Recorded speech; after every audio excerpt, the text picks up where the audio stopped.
Hey there, it's Potch. It's 3:25 in the morning, Saturday morning technically, January 20th. I've just gotten back from a show at the Sandbar in Brielle, wearing my Floyd shirt. Just figured I'd drop a line, tell you guys how I'm doing. Tonight was the first time that we played with Danny in almost 2 months. He'd hurt his shoulder.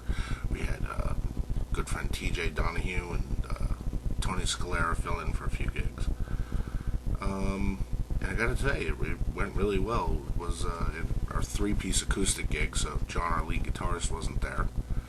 And it's a nice little place. When we walked in, there were a couple of musicians at the bar who were in another band called Load. Also, a side band from that called Meat Truck. Really nice guys, both singers, guitarists. And we got to jam with them a little bit. Did Carmelita, which is one of my very favorite songs, and a song I wish I could talk the band into playing. Then did Purple Rain and Black with them. So that was a lot of fun, and then they would come up and sing backing vocals on some other stuff. One guy did a really good version of Rick Danko's part for The Wait, so that was cool. And it was nice to see Danny again. I haven't seen him since before Thanksgiving, so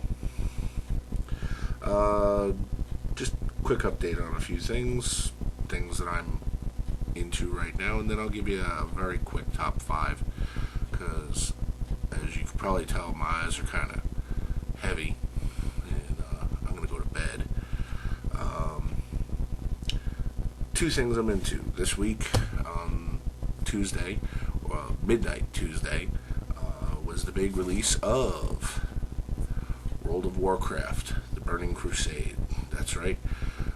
26 months after Warcraft was released, they finally have come out with their first expansion pack. And what they're offering, if you can see here, there we go. This guy here is a blood elf. He's bad. The elves bad. It's on the Horde side. In the game, the elves have always been on the Alliance side, so now the Horde gets an elf. And this guy over here is a character called, race called the Draenei. And they have their own city and land. They supposedly crash landed from outer space. The city is called Exodar, and it's comparable, if you've played Warcraft, to like Darnassus and Ironforge and Stormwind and stuff like that. But it is just gorgeous. It's really, really beautiful. They did a great job with it. And now, after a year of being a level 60, which was the maximum level, I can now work on getting to 70, and still not getting any of my epic stuff because I refuse to play PvP, and my computer crashes when I go on 40-man raids. So I don't get the good stuff. One other thing I'm really, really into, and I can thank Blair for this, I gave this to Blair as a Christmas present, and he already had it. So he told me to keep it, and I purchased him another CD in exchange for it. It's this. There we go. Whoops. Trying not to get the glare. There we go. The Beatles Love. If you don't know what this is George Martin and his son Giles.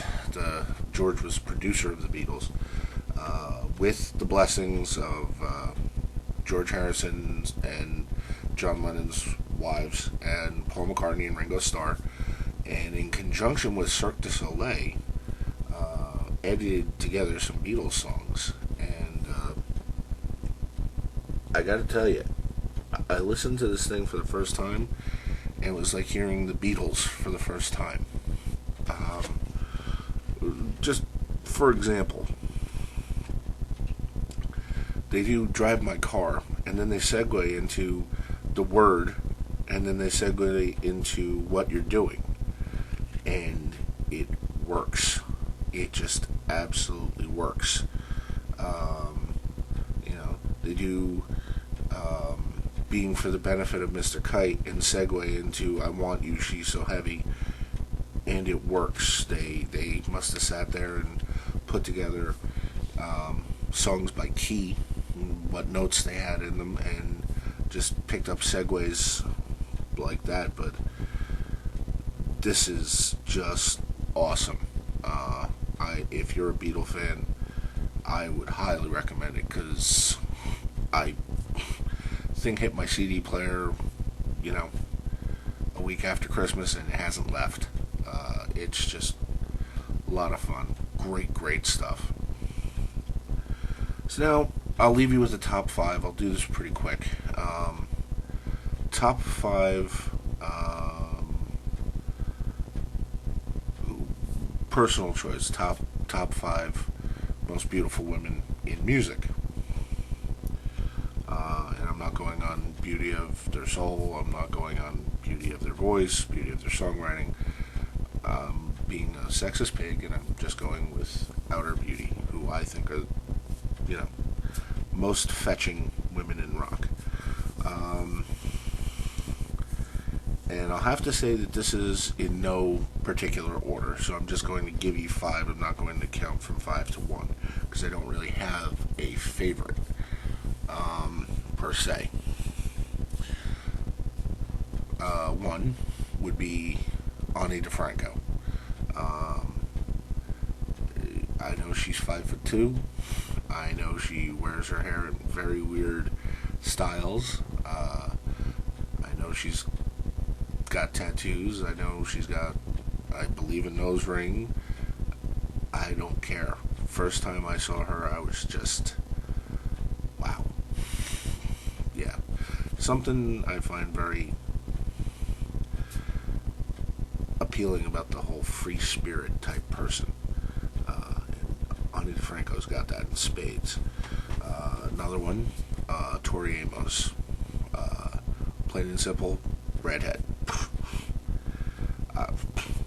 Saw that, done. Another one, Shania Twain. Yeah. Actually helped start getting me back into country music, if you can believe that. I'm not ashamed to say I own a couple of Shania albums.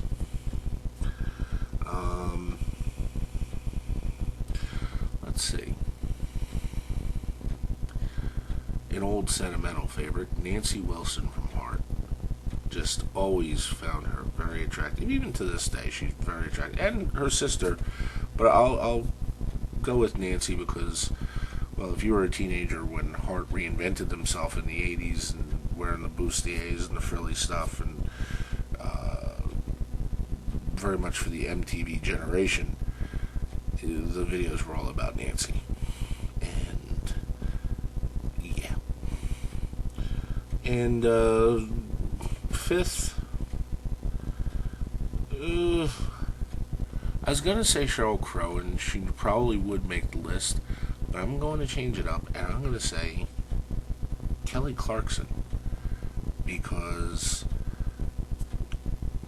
I don't know, since she won American Idol, I've just always thought that she was a very, very pretty girl, and I would consider her in my top 5 hottest women in music. So that's that. Call me a pig, disagree with me, whatever. This is my post. It's now almost 3:35. I just played a gig. I'm tired. I'm going to bed. Catch you later, folks.